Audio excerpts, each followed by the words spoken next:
자, 오늘은 이제 이스라엘적인 총정리 이제 세 번째 시간이고, 우리가 지난주 이제 10월 달에 있는 초막절까지 봤죠. 그리고 이제 그 다음 절기가 한우카인데 성경에 이제 수전절로 나오고, 이 한우카를 빛의 절기, 광명절이라고도 불러요. 이 수전절에 대한 게 이제 요한복음 10장 22절에 나오는데, 요때 요 메시지가 좀 중요한 부분이어가지고 제가 다 놓습니다. 39절까지 같이 한번 읽어볼게요.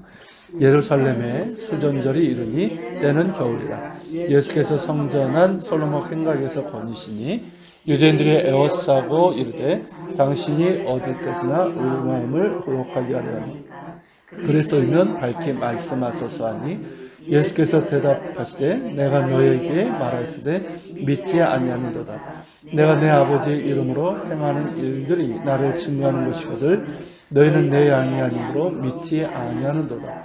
내 양은 내 음성을 들으며 나는 그들을 알며 그들은 나를 따르리니 내가 그들에게 영생을 주노니 영원히 멸망하지 아니할 것이요 또 그들을 내 손에서 빼앗을 자가 없으리라. 그들을 주신 내 아버지는 만물보다 크심에 아무도 아버지 손에서 빼앗을 수 없느니라. 나와 아버지는 하나니라 하시는데 유대인들이 다시 돌을 들어 치려 하거늘 예수께서 대답하시되 내가 내 아버지로 말미암아 여러 가지 선한 일로 너에게 보였거늘 그 중에 어떤 일로 나를 돌로 치려 하느냐. 유대인들이 대답하되 선한 일로 말미암아 우리가 너를 돌로 치려는 것이 아니라 신성모독으로 인하니 내가 사람이 되어 자칫 살아나리로다. 예수께서 이르시되 율법에 기록된 바 내가 너희를 내가 하지 아니하느냐. 성경은 패하지 못하나니 하나님의 말씀을 받은 사람들을 신이라 하였구나. 하물며 아버지께서 거룩하게 하사 세상에 보내신 자가 나는 하나님의 아들이라 하는 것으로 너희가 어찌 신성모독이라 하느냐. 만일 내가 내 아버지를 행하지 아니하거든 나를 믿지 아니한 말이거니와 내가 행하거든 나를 믿지 아니할지라도 그 이름 믿으라. 그러면 너희가 아버지께서 내 안에 계시고 내가 아버지 안에 있음을 깨달아 알리라 하시니 그들이 다시 예수를 잡고자 하였으나 그 손에서 벗어나 나가시니라. 자, 이 한우카는 이제 유대력으로 이제 키슬레브월, 그러니까 양력으로 하면은 11월에서 12월에 걸쳐 있어요. 키슬레브월 25일로 8일간 지키는 절기입니다. 그래서 한우카는 이제 봉헌하다라는 뜻의 동사 하나크, 이게 오타가 아니라죠. 후음이라서 이렇게 썼어요. 그러니까 뭐 하나흐 이것도 이상하고 그래서 그냥 아시는 분들은 그냥 읽을 수 있게끔 하나흐 이렇게. 이 명사용으로 이제 봉헌이라는 뜻을 갖고 있어요. 그러니까 한우카 하면 봉헌이라는 뜻이에요. 그래서 이제 봉헌절이라고도 할 수 있는데 그 이름이 뜻하는 것처럼 한우카는 주전 2세기 중반에 헬라 제국의 하나인 이 셀코스 왕조의 안티오쿠스 4세 에피파네스에 의해서 더럽혀진 성전을 탈환해서 정한 후에 하나님께 바친 성전 봉헌을 축하하는 절기예요. 이게 이제 성경에는 구체적인 내용이 없습니다. 왜냐하면 말라기로 끝나기 때문에. 근데 이제 굉장히 중요한 절기고, 여기 이제 중요한 사건이에요. 자, 성경에서는 이제 요한복음 10장 22절에 이제 이름이 나오죠. 우리가 읽은. 그래서 개역 성경에는 성전을 수리한 명절이라는 의미에서 수전절 이렇게 번역이 된 거고요. 표준 새 번역에서는 성전 봉헌일, 이 한우카라는 뜻이 봉헌이라는 뜻이라고 그랬죠. 공동 번역에도 역시 봉헌절로 되어 있어요. 영어 성경에서 이제 봉헌 축제라는 의미에서 이제 The Feast of Dedication 이렇게 되어 있고요.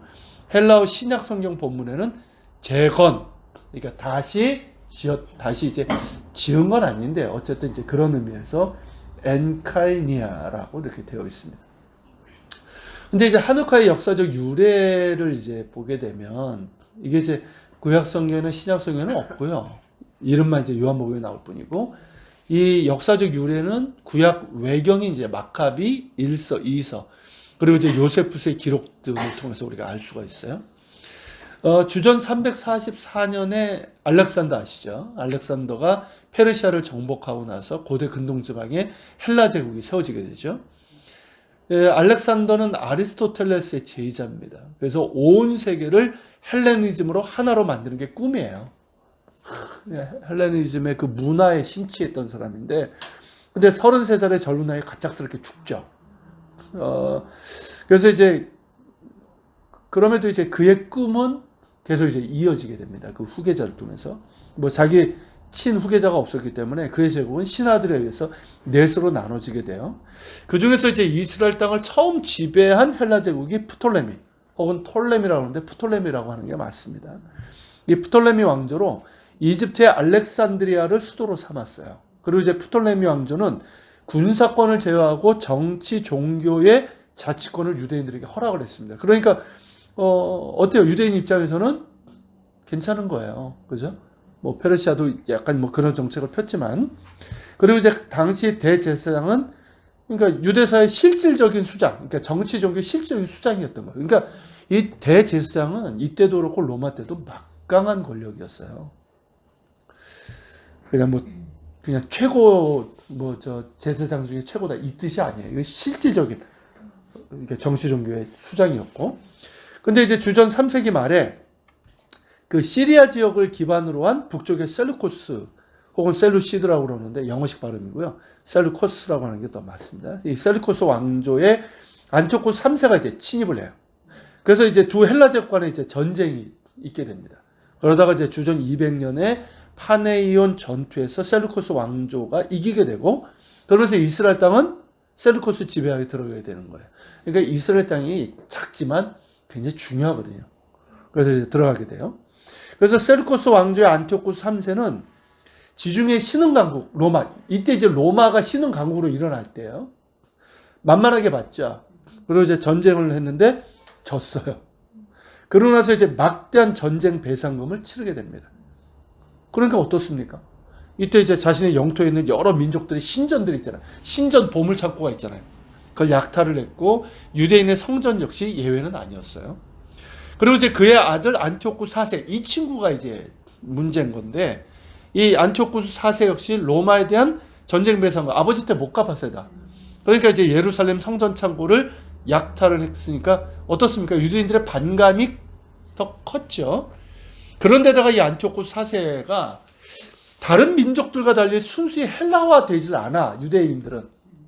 그러니까 헬라화 정책을 피는데 이 유대인들은 잘 따르질 않는 거예요. 오히려 이제 유대교 신앙이 강하니까. 그러니까 강제적인 헬라화 정책을 폈을 뿐만 아니라 자신을 뭐라고 그랬냐면, 나는 제우스의 현현이다. 그러니까 신의 현현이다. 그러면서 에피파네스라는 이름을 붙여요. 그래서 이 사람을 안티오코스 4세 에피파네스라고 부릅니다. 그러면서 나는 이제 올림푸스의 제우스 신의 현현이니까 나를 숭배하라고 강요까지 했어요. 그러니까 정신이 나간 애죠. 자, 얼마 후 이제 셀루코스와 이 프톨레미 왕조 간의 전쟁이 또다시 일어나요. 그러면서 전쟁에서 안티오코스 4세가 죽었다는 소문이 퍼집니다. 자, 그러니까 이제 프톨레미 왕조의 온건 정책을 지지하던 친 프톨레미 파 유대인들이 있었어요. 이게 이 사람들이 이제 반란을 일으킨 거예요. 그러면서 이제 안티오코스 4세가 세웠던 이 대제사장 메넬라우스를 이제 공격을 하는데, 이 메넬라우스는 원래 제사장이 될 수 없는 사람이에요. 사독 가문이 아니에요. 근데 막대한 돈을 주고 안티오코스 4세한테 대제사장직을 산 인물이에요. 그게 권력이거든. 뭔지 알겠죠? 그래서 이제 어쨌든 이제 이 친 프톨레미 왕조 이 파 유대인들이 공격을 해서 이 전멸될 위기에 처하게 된 거예요. 안티오코스 4세 파 유대인들이. 근데 소문과 달리 안티오코스 4세가 살아 있었던 거예요. 건재했던 거예요. 그리고 전쟁에서 승리하고 돌아왔네? 그러니까 어떻게 될까요? 예루살렘을 장악한 이 친 프톨레미 유대인들을 무차별로 사륙을 하고 그참에 또 성전의 금은보화를 약탈을 해요. 자, 그리고는 이제 더욱 강제적인 헬라어 정책을 이제 시행합니다. 이것들이 가만하니까 안 되겠네. 그러면서 더 강하게. 그래서 이제 마카비 1서, 이게 마카비서가 이제 외경이에요. 구약 외경. 이 마카비 외에서 1장 41절 이하와 2서 6장에 따르면 다음과 같은 칙령들을 내렸습니다. 자, 정기적인 희생제사, 그러니까 성전에서 드려지는 날마다 드리는 번제, 희생, 이런 제사들 있잖아요. 금지. 그리고 안식일, 그리고 유월절과 같은 전통적인 절기 금지. 율법의 사본들 다 파기. 그러니까 다 태워버리고 다 파기해라. 그러니까 토라 있잖아요. 토라. 그죠? 두루마리. 그리고 어린이들 할례 금지. 이런 것들 가운데 어느 하나라도 지키지 않으면 사형에 처하겠다. 그리고 이제 이교 재단들이 유대 땅 곳곳에 세워집니다. 그전에도 좀 있었는데 아예 그냥 곳곳에 세우고 그 재단들에다가 부정한 짐승들, 주로 돼지겠죠. 이 돼지들을 제물로 바쳤고 유대인들은 돼지고기를 먹어라. 안 먹으면 사형에 처하는 거예요. 그러니까 길거리 가다가 공개적으로 딱 잡고 돼지고기 먹어. 이런 식으로 안 먹으면 죽이고. 이상이지. 그 이상이죠. 자, 그뿐만 아니라 건들 걸 안 될 걸 건드렸어요. 마지막 이걸 건드렸죠. 예루살렘 성전을 헬라 신전처럼 바꿔버리고 성전 제단에다가 부정한 짐승인 돼지를 잡아 바치면서 돼지피를 뿌린 거예요. 자, 유대인들은 참을 수 없는 신성 모독이었는데 터지기 일보 직전에 폭탄에 불을 붙인 게 뭐냐면 군인들을 시켜서 제우스 신상을 지성소에다 집어넣게 하고 모든 유대인들은 제우스에게 절하도록 강요를 했어요. 자, 이게 바로 다니엘서 11장 31절에 예언되어 있는, 자, 거기 보면 군대는 그의 편에 서서 성소 곧 견고한 것을 더럽히며 매일 드리는 제사를 폐하며 멸망하게 하는 가증한 것을 세울 것이며, 이게 그대로 된 거예요. 그러니까 멸망하게 하는 가증한 것. 이때가 언제냐면 주전 167년 키슬레브월 25일이었던 거예요. 자, 밑에 있는 이 흉상이 안티오코스 4세 흉상이고요. 이게 주화예요. 주화는 얼굴이 있고 뒷면에 있는 이게 뭐냐면 제우스 신상처럼 자기를 만든 거예요. 그래서 내가 신의 현현 에피파네스다 뭐 이런 거예요. 그리고 밑에는 이제 그가 제단에 올린 돼지를 연상하게 하는 조형물이죠. 그러니까 황제 숭배 사상이 이때부터 시작이 아니면 그 전부터 있었어요. 이거는 좀 헬라 제국이니까. 그러니까 근데 그 당시에는 단초가 웬만한 나라, 그러니까 큰 나라들 신들은, 저 왕들은 다 신의 아들이나 뭐 지가 신이라고 뭐 떠들어댔으니까. 로마는 그러지 않다가 이제 아우구스투스 때 그때서부터 이제 황제 숭배가 된 거고요. 자, 어쨌든 헬라 제국에서는 이 친구가 이제 아주 처음이라고 보는 거죠. 자, 그리고 이로 인해서 이제 유대인의 종교는 말살된 것 같았고 안티오코스 4세는 자신의 헬라어 정책에 성공했다고 만족을 했어요. 왜냐하면 너무 그렇게 눌러버리니까. 근데 결국 이로 인해서 반란이 일어나게 되는데요. 예루살렘 북서쪽에 약 30km 정도 떨어진 모디인이라는 작은 마을에서 그 역사가 시작이 됩니다. 자, 모디인에는 이 제사장 가문의 한 사람이 마따디아라는 사람이 5 아들과 함께 살고 있었어요. 근데 이제 안티오코스 군인들이 여기서도 이제 유대인들을 모아놓고 제우스에게 절할 것을 강요를 했는데 제우스에게 절한 유대인 한 사람, 이게 여기서 사실 연설을 했어요. 우리는 여호와 하나님 외에는 안 한다라고 제사장 이 사람이 딱 선언했는데 강요에 의해서 유대인 한 사람이 딱 나오니까 절을 하니까 그 사람을 죽이고 그걸 이제 달려드는 군인들이 있었잖아요. 그 군인들까지 죽이고 산소로 이제 달아난 거예요. 근데 이것이 바로 유대인들의 독립국가인 하스모니안 왕가를 일으킨 마카비 전쟁. 이때를 이제 마카비 전쟁이라고. 이 마카비 전쟁이 시작이에요. 자, 마따디아의 5 아들 중에 셋째가 이제 유다 마카비인데 원래 이름은 유다고요. 마카비는 그의 별명이에요. 망치라는 뜻이에요. 네. 워낙 이제 용맹하고 뭐 망치를 두고 싸웠는지 어떤지 모르겠지만 어쨌든 유다 마카비인데 그의 용맹함으로 전쟁을, 이 사람이 이제 실제 전쟁을 이끈 리더가 돼요. 그래서 마카비 전쟁이라고 부르게 되는데, 자, 산속으로 일단 들어간 마따디아하고 그의 아들들은 이제 그를 따르는 수많은 이제 반헬라주의자들, 유대인들이죠. 이 사람들이 찾아들게 돼요. 그들과 연합해서 이 안티오코스의 군대에 대항을 하게 됩니다. 그래서 3년간의 전쟁 끝에 결국 예루살렘 성전을 탈환하게 돼요. 그래서 외경 마카비서에 보면 성전 탈환 당시의 상황을 다음과 같이 보고하고 있습니다. 마카비서 2장 19절부터 20절인데 적을 물리치고 성전에 들어가니 제단은 오염되어 있었고 성전의 물들은 불타고 있었다. 성전 뜰에는 잡초가 무성했고 제사장들의 방도 다 무너져 방치되어 있었다. 처참한 모습의 유다와 그의 군인들은 옷을 찢고 머리에 재를 쓰고 땅바닥에 주저앉아 얼굴을 땅에 대고 통곡하였다. 뭐 3년 동안 그 3년 전에도 엉망이었고 그렇죠? 이런 상태였다는 거죠. 밑에 이제 그림이 여기 유다 마카비의 이제 모습이에요. 이런 모습이었고, 그리고 이제 옆에가 이제 하스모니안 왕가인데 처음에 예루살렘을 기점으로 여기 제일 옅은 색 있죠. 여기가 처음에 이제 차지했던. 그러니까 예루살렘을 탈환하고 주변. 그리고 이제 점점 이제 확장이 되는 거야. 그리고 결국은 이 안티오쿠 사세, 이 프톨레미, 셀루코스 왕조가 독립을 인정을 해줘요. 그러면서 이제 로마 폼페이가 이제 함락하기 전까지 약 100년 동안 존재했던 독립국가예요, 이게 하스모니안 왕조. 그리고 이때 뭐가 나오냐면 이 제사장이잖아요, 이 집안이. 그러니까 이 마따디아 아들들이. 그래서 요 탈환하고 나서는 그의 형제들이 교대로 이렇게 지도자가 됐어요. 그러다가 이제 그의 마지막 때 이제 스스로 이제 왕이 된 거예요. 제사장이면서 왕으로. 그러니까 이거에 대해서 이건 율법에 어긋나는 거다. 유대인들의 왕은 유다 지파의 다윗 가문만 된다. 반대했던 사람들. 그 사람들이 모이게 바리새파야. 이때 형성이 돼요. 그리고 이제 그게 뭔 상관이야? 제사장들. 그죠? 제사장들, 귀족들. 이 사람들 상관없어요. 같은 편이죠. 이 사람들이 이제 대항을 한 거죠. 이게 사두개파예요. 이때 형성이 되고, 그러면서 이렇게 이 뭔가 좀 새로운 세계가 되나 했더니 똑같네. 야, 이게 말세다 말세. 그래서 우리는 이 속세를 떠나 마지막 때를 준비하겠다. 그래서 광야로 갔던 사람들이 에세네파. 그리고 나중에 로마가 지배하고, 로마가 사실은 팍스로마나라고 해서 이제 평화시대라고 하지만 실제로 나중에는 너무 세금을 많이 때리고 그래가지고 그 이제 반발하던 이제 열혈주의자들이 있죠.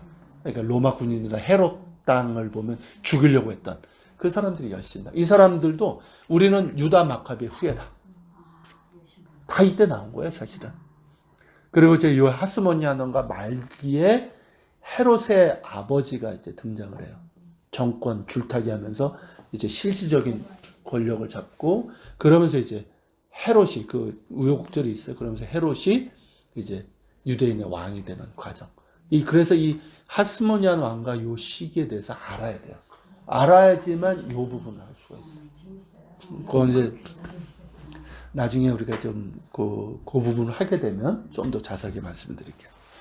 자, 어쨌든 이제 이런 시대가 열리게 되는데, 유다 마카비는 이제 예루살렘을 탈환했으니까 제일 먼저 해야 될 게 성전 정화하는 거죠. 당연히. 그러니까 신실한 제사장들을 세워서 이제 성전을 정결하게 하고, 부정한 돼지로 더럽혀진 제단을 헐어버리고 새로운 제단을 만들어 버립니다. 그리고 이제 제우스 제2에 사용됐던 모든 기구들을 철폐하고 금방패, 아무튼 새롭게 이제 만들어서 봉헌을 하고, 부서진 문들 새로 달고 무너진 방들도 수축을 합니다. 그리고 이제 성전 내부 역시 새로운 촛대를 만들고 향을 피우고 새로 성전을 봉헌해요. 이때가 이제 성전이 더럽혀진 지 정확하게 3년.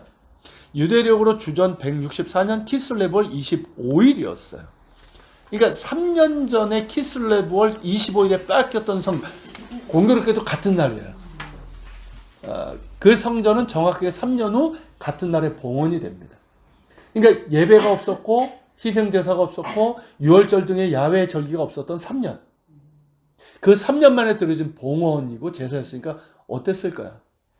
정말 얼마나 큰 기쁨이 가득했을까 짐작할 수 있죠. 그래서 성전을 새로 봉헌한 유다 마카비는 이날 곧 키슬레브월 25일서부터 8일간을 하누카 명절로 지키도록 명령을 하게 됩니다. 그래서 마카비 이서에 의하면 그 키슬레브월 25일부터 8일 동안 초막절을 같이 지켰다고, 초막절과 같이 그렇게 이제 지켰다고 그래서, 그래서 유대인들이 초막절 때 종려나무 가지를 흔들고 시편의 할렐 찬양을 노래하잖아요. 그런 식으로 이제 하면서 하나님을 찬양했다는 거죠. 그리고 이제 하누카가 되면 유대인들은 특별한 촛대에 불을 밝히게 됩니다. 이 촛대는 이제 가운데 가지를 중심으로 좌우에 4개씩 8개의 가지를 갖추어서 모두 9개의 촛불을 켤 수 있도록 만든 촛대인데요. 이거를 이제 하누키아라고 부르고 하누카 메노라라고도 합니다. 제가 집에 있는데 안 가져왔고 사진을 뒤에 넣었어요. 뒤에 보시면 이제 볼 수가 있어요. 6페이지. 네. 보이시죠? 이렇게 이제 가운데 있고 모양이 조금씩 틀려요. 요즘은 뭐 예술품처럼 나오는 것도 있어가지고 어쨌든 총 가지가 9개짜리예요. 이거 이제 하누카 메노라 혹은 하누키아라고 부르는데, 자, 하누카가 되면 뭐 이스라엘 국회의사당 등 이제 주요 공공 건물 앞에 이제 거대한 하누키아가 이제 설치가 되고요. 통곡의 벽 앞, 요 사진에 있는 게 통곡의 벽인데, 통곡의 앞과 유대교 회당에서도 볼 수 있고, 가로등 장식이에요. 저게 야경, 예루살렘. 가로등에 저런 것들을 다 이렇게 장식을 합니다. 물론 유대인들의 가정에서도 하누카 8일 동안 하누키아를 밝힙니다. 그 기원에 대해서는 이제 유다 마카비가 탈무드에 나오는 얘기예요. 그마라라고 하는 그런 이제 파트가 있는데, 유다 마카비가 예루살렘을 이제 탈환한 후에 성전을 정화했을 때 일어났던 일이라고 그래요.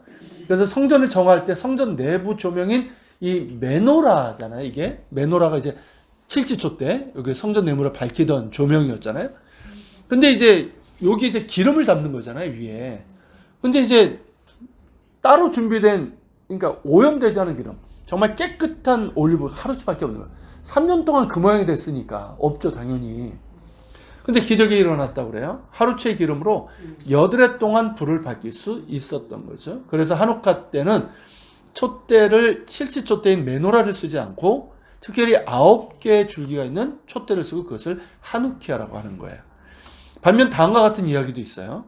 역시 이제 유대교 미드라시 이제 게모라에 있는 건데, 이건 탈무드가 아니고 미드라시에 있는 건데, 그리스 사람들에 의해서 파괴된 성전에 하스모니안 왕가의 대제사장이 처음, 청름이 아니고요, 오타네요. 처음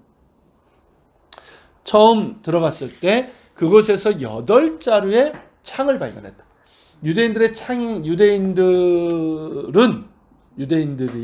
유대인들은이라고 바꾸세요. 유대인들은 창의 날끝에 나무를 끼우고 불을 붙여서 어두웠던 성전을 빛으로 밝혔다.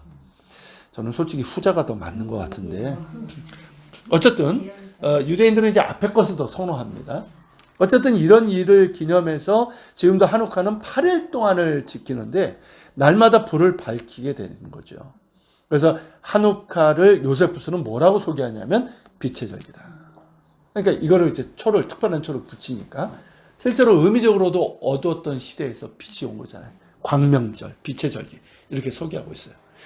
하지만 이제 예수님보다 한 세대 앞선 이 힐렐 학파와 샴마이 학파에서 하누카 촛불을 켜는 순서를 가지고 논쟁을 했어요. 왜냐하면 이 힐렐 학파는 하루에 하나씩 켜야 된다. 샴마이는 아니다, 한꺼번에 다 켜놓고 하나씩 꺼야 된다. 이거 가지고 논쟁이 있었어요. 쓸데없는 논쟁이죠. 이걸 보면 유다 마카비 시대보다는 후대에 생긴 풍습으로 볼 수가 있어요. 그러니까 실제로 마카비에서는 이해가 안 나와요. 네. 자, 어쨌든 뭐 그렇고요. 자, 하루치 기름으로 이제 8일 동안 불을 붙였는데, 그래서 이제 촛대 줄기가 왜 9개냐, 8일인데, 그건 뭐냐면 하루를 가지고 8일 했기 때문에 그 뜻이에요. 그리고 이 가지는 어쩔 수 없이 홀수가 될 수밖에 없어요. 네, 그런 이유도 있고. 그래서 이제 보통 가운데 있고 제일 긴 줄기를 샤맛이라고 합니다. 촛대 중에 가운데 높죠, 그거. 그게 이제 샤맛인데, 이게 종이란 뜻이에요, 종. servant. 종이란 뜻이에요. 그래서 이 촛대가 가장 중심적으로 중요한데요. 샤마시를 제일 먼저 밝히고 그 촛대로부터 하루에 하나씩 가는 거예요. 그러니까 불을 여기서부터 옮기는 거예요. 이렇게. 샤마시로부터. 뭔 얘기인지 아시겠죠? 그냥 옮기는 게 아니라 순서대로 뭐 라이터 가지고 막 켜는 게 아니고, 요 샤마시 제일 먼저 켜고 첫날에 요 불로 하나 켜고 둘째 날 요걸로 해서 두 번째 켜고 이런 식으로 켜는 거예요. 뭔 얘기인지 아시겠죠? 네, 그렇게 해서 이제 촛대로 하루에 하나씩 차례로 점화되어서 절기가 끝나기 전에 모두 점화가 됩니다. 그래서 촛불을 켜는 시간, 일몰 후 30분 이내에 켜야 된다. 뭐 랍비들이 또 이런 것까지도 하잖아요. 근데 이제 한우카 기간에 안식일이 있을 경우도 있잖아요. 그러면 이제 해지기 전에 촛불을 켜야 돼요. 왜냐하면 안식일에 불을 켜는 것은 일을 하는 것이기 때문에. 예. 그러니까 해지기 전에 딱 키도록. 보통 이제 초는 이게 이제 뭐 큰 촛대가 아니에요. 그렇게 크지 않기 때문에 보통 1시간 정도 탈 수 있는 작은 것, 이게 보통 마트에서 팝니다. 그래서 안식일 용으로는 좀 더 긴 것을 써요. 그리고 2m 초는 다음날 또 바꾸고, 그래서 이제 불을 붙이는 거예요. 그러니까 낮에는 꺼 있는 거죠, 그러니까. 근데 요즘은 이제 뭐 대형 이런 거는 그냥 전구를 쓰니까 상관없이 켜져 있죠. 자, 전통적으로 이제 하누키아 촛대는 밖에서 잘 볼 수 있도록 창가 왼쪽에 위치해 둡니다. 그러니까 지나가는 사람들이 하누카의 기적을 기억하라는 의미에서. 하지만 이제 유대인들을 핍박하는 이방인들의 위험이 있는 마을에서는 그걸 키면 어떻게 될까요? 돌 날라오죠. 그죠? 그러니까 하누카 촛불을 밖에서 보이지 않도록 집 안에서만 밝힐 수 있도록 그렇게 이제 가르치기도 해요. 그렇게 이제 하누키아 촛불은 가운데 있는 이 샤마시 가운데 있는 이걸 기점으로 해서 왼쪽에서 오른쪽으로 하루에 한 개씩 모두 8일간 불을 밝혀가게 됩니다. 자, 그 외에 이제 하누카 풍습인데요. 하누카는 이제 안식일과 같은 절기가 아니기 때문에 일하는 것에 대한 제한이 없어요. 왜냐하면 이건 오경에 나오는 절기가 아니잖아요. 그래서 이제 사람들은 상관없이 일을 하러 갑니다. 근데 요 기간 때는 보통 이제 첫날 그리고 마지막 날은 좀 쉬는 경우가 많고요. 직장도 중간에 이제 좀 빨리 끝나요. 직장이 좀 빨리 끝나요. 그래서 일찍 집에 돌아와서 촛불을 켭니다. 근데 이제 학교들은 하누카 첫날만 지키고 이튿날부터 8일까지 방학을 해요. 그러니까 애들은 신나죠. 그래서 하누카 기간에는 부모들이 자녀들에게 하누카 역사, 유래에 대해서 가르칩니다. 그러니까 그 의미를 강조하는 거죠. 그러니까 이 하누카 역시 다른 절기들처럼 절기 자체가 뭐예요? 그들의 역사이고 신앙이고 정체성인 거죠. 그래서 참 유대인들의 절기는 다 그런 부분이에요. 또한 이제 하누키아 촛불을 켜면서 다음과 같은 축복문을 매일 반복해서 암송을 하게 됩니다. 그 내용이 뭐냐면 이제 바루가타 아도나이 이렇게 나가는데 복되십니다 주 아도나이, 야훼죠. 우리 하나님 온 세상의 왕이시여, 주는 하누카의 촛불을 밝히기 위한 주의 계명과 가르침을 지키는 우리를 거룩하게 하시나이다. 이런 것을 반복을 해요. 그 외에도 이제 한 해도 할랄루, 이게 찬양의 촛불들이라고 하는데 하누카 찬양이 따로 있어요. 이런 것도 이제 부르고, 그러면서 이제 하누카 때 일어났던 승리와 기적, 구원을 베푸신 하나님을 찬양하는 그런 내용을 담고 있어요. 그리고 이제 하누카 기간에 회당에서는 이제 민수기 6장 22절서부터 8장 4절까지의 내용을 읽고요. 그리고 이웃 간에 선물을 교환을 해요. 그러면서 이제 하그 하누카 사메아흐, 이게 뭐냐면 이제 해피 하누카라는 뜻이에요. 그러니까 행복한 하누카 명절 되세요라는 인사를 전합니다. 선물을 교환하는 것이 이게 후대에 나온 건데요. 이게 시기적으로 크리스마스하고 비슷하거든요. 그러니까 이제 크리스마스의 영향력에 대항해서, 왜냐하면 특히 애들, 젊은 애들, 자, 기독교 문화의 유럽 등지에서 살았잖아요. 크리스마스 때면 막 선물 교환을 얼마나 부러워요. 막 그러면 이 젊은 애들 그걸 흠모하면서 크리스마스를 따르지 않도록 하기 위해서 하누카 때 선물을 교환하는 거예요. 하누카가 크리스마스보다 보통 빨리 오거든요, 좀. 네. 딱 겹칠 때도. 거칠 때도 있는데 그건 좀 드물고 되게 앞서요. 그리고 이제 하누카 때 치즈를 먹는 풍습이 있고, 이게 다 기름과 관련되어 있어요. 그 아슈케나지 유대인들, 동유럽 출신들은 아슈케나지라고 그러는데, 이 사람들은 팬케이크를 먹는 풍습이 있고, 이스라엘에 사는 유대인들은 스푸가니아라고 하는 도넛 비슷한 건데요. 올리브 기름에 튀긴 거예요. 다 이제 기름과 관련되어 있는데, 이 스푸가니아는 하누키아가 그런 것처럼 이 기름, 성전 메노라 기름과 관련이 있어요. 즉 성전에서 벌어진 올리브 기름의 기적이죠. 이것을 이제 기억하기 위해서 다른 기름은 안 돼요. 올리브 기름에다 튀겨야 돼. 근데 이게 칼로리가 꽤 높습니다. 그래서 맛있긴 한데 많이 먹는 것은 별로 권장을 못해요. 자, 뒤에 한번 그림을 한번 보세요. 8페이지에 보면 이게 이제 스푸가니아라. 모양도 여러 가지인데 이게 일반적인 거예요. 그래서 딱 먹으면 기름을 팍 품고 있어요. 기름을. 와, 올리브 기름을 탁 품고 있어요. 그냥 튀겨서 그냥 바삭한 게 아니라 기름이 그냥. 왜냐하면 올리브오일이 발연점이 높지 않잖아요. 그러니까 이제 맞아. 많이 먹잖아요. 빵이. 그래서 특히 특히 이제 체격이 이러신 분들이 막 여러 개 먹는 거 보면 제가 아이고야. 네. 근데 어쨌든 이걸 먹어요. 그리고 이제 한우카 때 이 드라이델이라고 부르는 이게 이제 그 폴란드 쪽 그쪽에서 이제 생긴 걸로 보는데 팽이를 가지고 놀아요. 그러니까 팽이 사면에는 히브리어 알파벳이 새겨져 있는데 각 글자가 이제 눈, 기멜, 헤이, 슌이에요. 히브리어 쓰는 방향은 이제 이 뒤에서부터예요. 이렇게 가는 게 아니라 거꾸로 해요. 이렇게 가는 거예요. 그래서 그쪽 방향으로 보면 맨 뒤가 첫 글자로 순서로 보면 눈, 기멜, 헤이, 슌이에요. 근데 이 네 글자는 뭐냐면 이 첫 글자를 따온 거예요. 이 문장. 네스 가돌 하야 샴. 여기 첫 글자들을 따온 거예요. 이게 뜻이 뭐냐면 큰 기적이 거기에서 일어났다. 무슨 뜻인지 알겠죠? 그러니까 성전에서 일어났던 메노라 기름의 기적. 이걸 얘기하는 거예요. 근데 어떤 팽이하는 이제 네 번째 글자가 쉰이 아니라 페로 돼 있는데 뭐 뜻은 같아요. 네스 가돌 하야 포. 큰 기적이 여기에서 났다. 하나는 거기에서 났다. 하나는 여기에서. 그게 그거죠. 포를 만드시는 근데 이제 제일 많은 건 요 앞에 있는 팽이에요. 그리고 이제 유대 랍비들 가운데는 이 네 글자에 대해서 이스라엘의 네 번의 포로가 되었던 것을 상징한다라고 또 해석을 하기도 합니다. 그래서 그 네 번이 바벨론, 페르시아, 그리스, 로마에서 포로된 것이다. 자, 하누키아 촛불을 켜고 난 다음에 집마다 이 팽이놀이를 하는데 이때 이제 각 사람들이 이제 사탕, 초콜릿, 견과류 이런 걸 가지고 요즘은 이제 돈을 좀 갖고 오기도 합니다. 이런 걸 가지고 이제 게임을 참가하고 항아리에다 이렇게 넣어요. 그러니까 첫 번째 사람이 요 팽이들도 조그매요. 이 그림에서 보시는 것처럼. 자, 요거를 이제 돌리면 요 글자가 이제 쓰러지잖아요. 쓰러져서 사각형이니까 한 면이 딱 나오게 된단 말이죠. 그 글자에 따라서 항아리에 각 사람이 넣어놓은 사탕을 가져가거나 돌려놔야 되는 게임이에요. 그래서 몇 가지 버전이 있는데 그 중에 하나를 소개하면 다음과 규칙이에요. 이 눈, 여기, 요 모양 잘 보세요. 여기 사진에서 보면, 오른쪽 첫 번째. 요게 나오면 꽝. 두 번째 김멜이 나오면 몽땅 가져갈 수 있고요. 세 번째 헤이가 나오면 절반. 쉰이 나오면 자기가 가져갔던 거 다 갖다 놔야 돼. 이런 게임이에요. 네, 게임이에요, 이게. 놀이에요.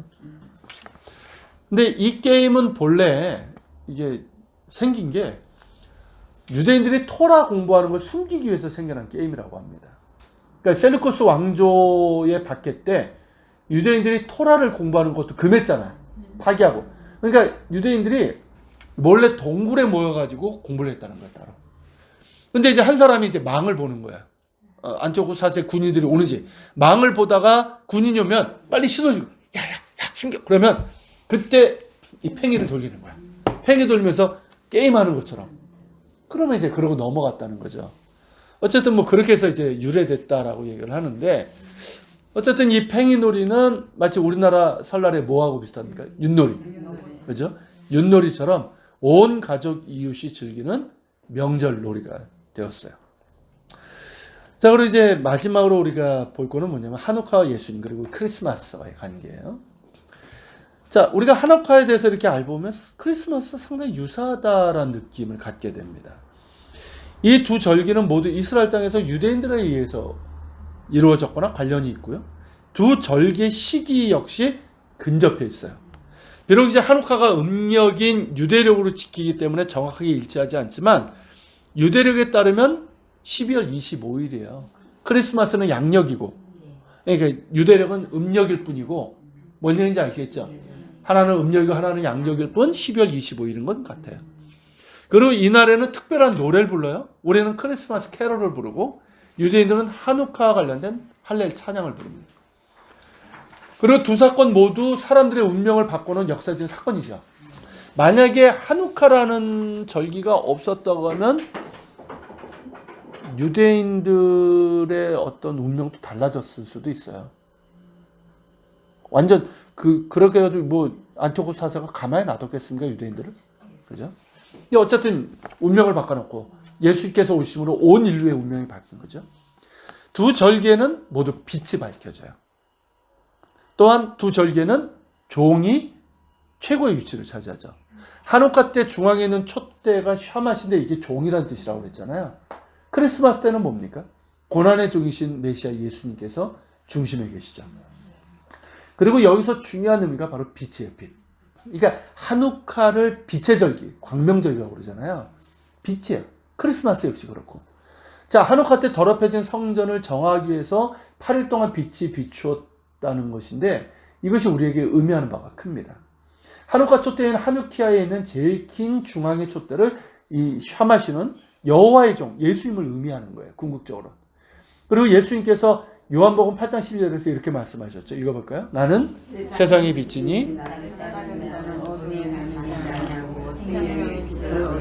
네. 또 날 때부터 소경된 자를 고치시면서 하신 말씀이 내가 세상에 있는 동안에는 세상의 빛이로다.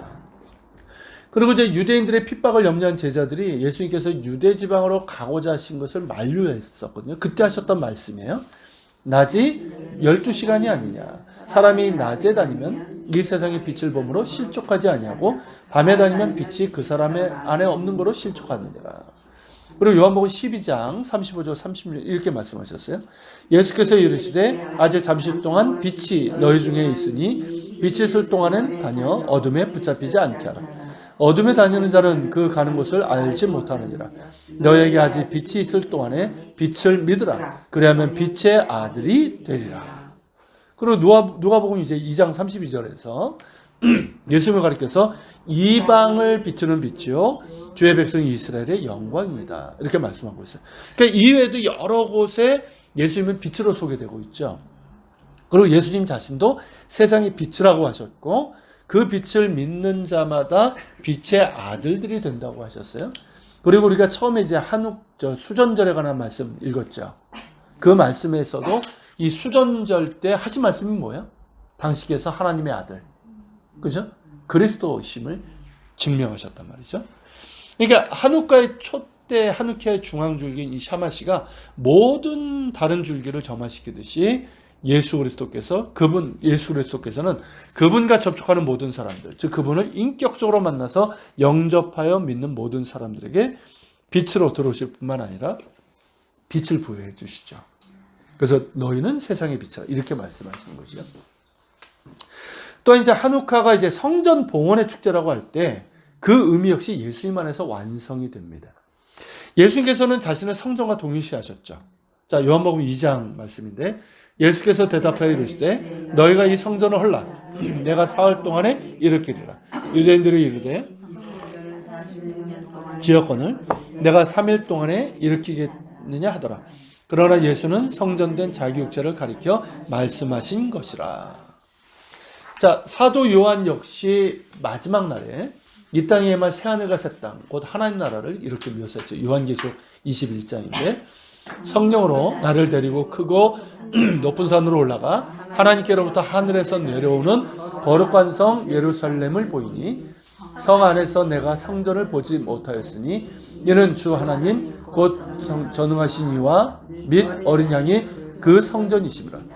그 성은 해와 달에 비침이 쓸데없으니 이는 하나님의 영광이 비치고 어린 양이 그 등불이 되심이라. 자, 예수님께서 친히 성전이시죠. 그리고 등불이 되시는 가닥에 장차 이 땅에 임할 새 예루살렘에는 성전도 없고 빛도 쓸데없는 거예요.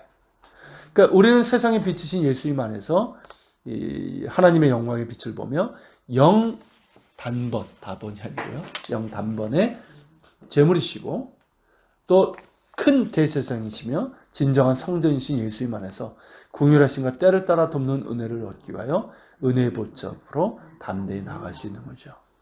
그러니까 하누카의 모든 의미가 예수님 안에서 완성이 되는 거죠. 그래서 이런 그림들이 있더라고요. 하나는 크리스마스 추리 앞에 이 하누키아 요게 딱 있는 모습이고요. 옆에는 이제 산타하고 유대교 랍비가 모자도 바꿔 쓰고 그리고 이제 이 선물 주머니하고 이렇게 바꿔 들고 그리고 밑에는 이제 이렇게 메시아닉 유대인 교회에서 이렇게 한 것 같아요. 그래서 이제 하누키아 여기 하누카 촛대잖아요. 밑에 보면 이제 예슈아 후 오르 하올람. 그러니까 예슈아 is the light of the world. 그러니까 예수님이 세상의 빛이시다. 이거 이제 딱 해놓은 제일 마음에 드는 건데요.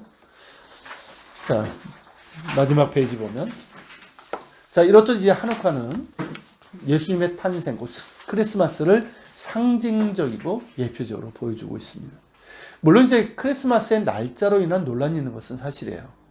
그러니까 많은 우리 교회 사가들, 교회 역사가들은 우리가 지키는 지금의 12월 25일 크리스마스가 예수님이 탄생하신 정확한 날짜가 아니라는 거죠. 오히려 이교도 행사인 겨울 동지 축제에 대항하기 위해서 후대에 정해진 것으로. 그러니까 이교도들이, 유럽에 있는 이교들이 12월 25일 동지 축제를 지키니까 그거를 이제 예수님의 탄생일로 이렇게 정해버린 거다. 그런 이야기를 해요.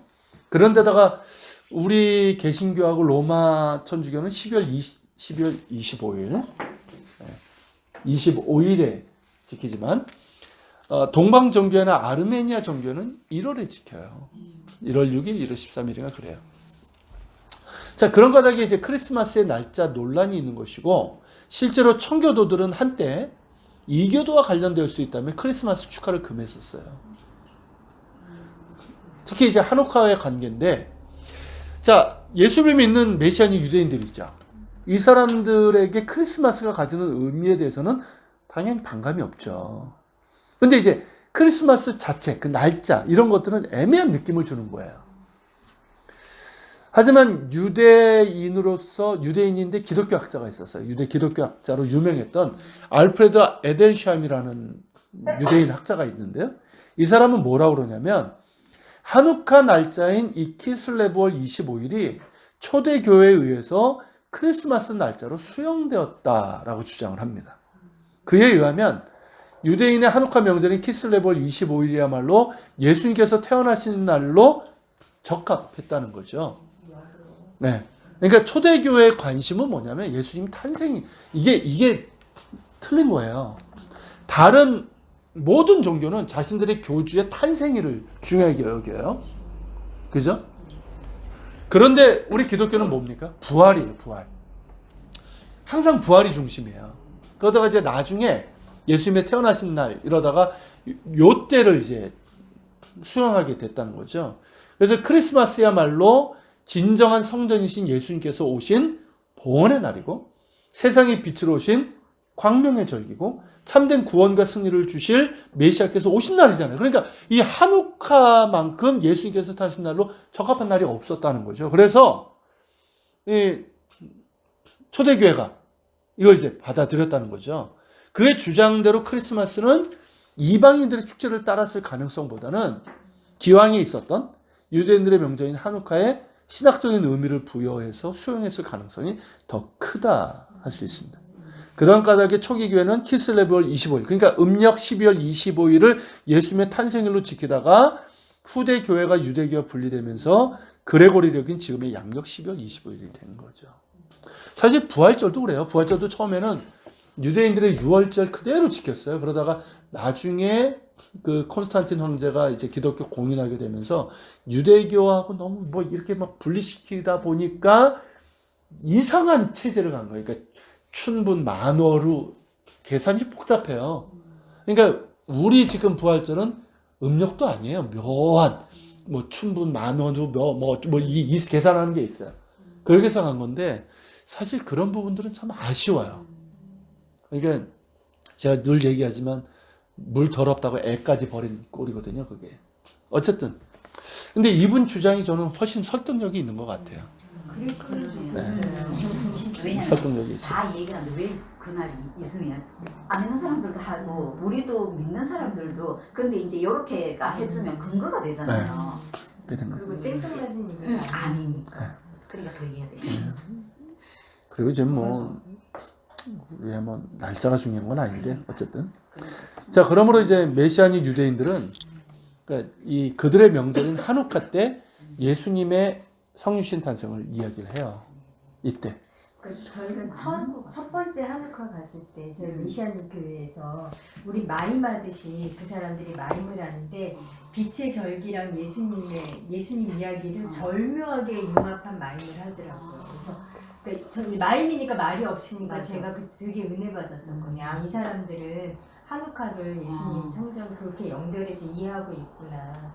그때 참 좋았었어요. 그러니까. 이렇게 이제 예수님 탄생에 대해서 이야기를 하고요.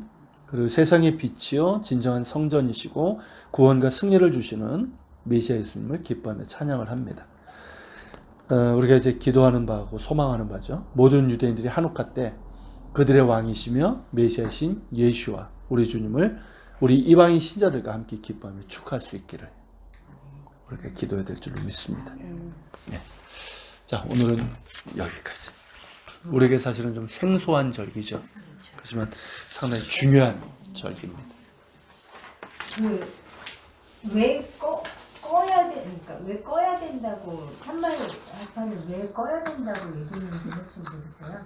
둘이 항상 반대되는 얘기를 많이 했어요. 근데 이제 걔네들 말이 너무 그러니까 빛이 왔으니까 빛이 탁 왔으니까 한꺼번에 오는 거지. 확 뭐 그런 거겠죠 뭐. 이렇게 힐렐하고 저 샴마에는 사사건건 대립을 많이 해가지고 그러니까 반대를 위한 반대인 것도 있고. 근데 결국 이제 힐렐 학파가 이제 주도권을 잡게 되고 지금의 유대교도 사실 그 라인이에요. 힐렐 라인. 근데 찻집도 힐렐 찻집이 그러니까 예수님의 가르침을 유대인들 학자들이 비교를 해보면 힐렐과 비슷한 것도 있고 반대파인 샴마이하고 비슷한 것도 있고 둘하고 속하지 않은 것들이 더 많고 그러니까 예수님을 이제 예전엔 무시하다가 지금 유대인 학자들이 힐렐 샴마이하고 견줄 수 있는 정말 탁월한 유대교 랍비였다. 여기까지 나가고 있죠. 긍정적인 거예요. 자, 우리 기도하도록 하겠습니다.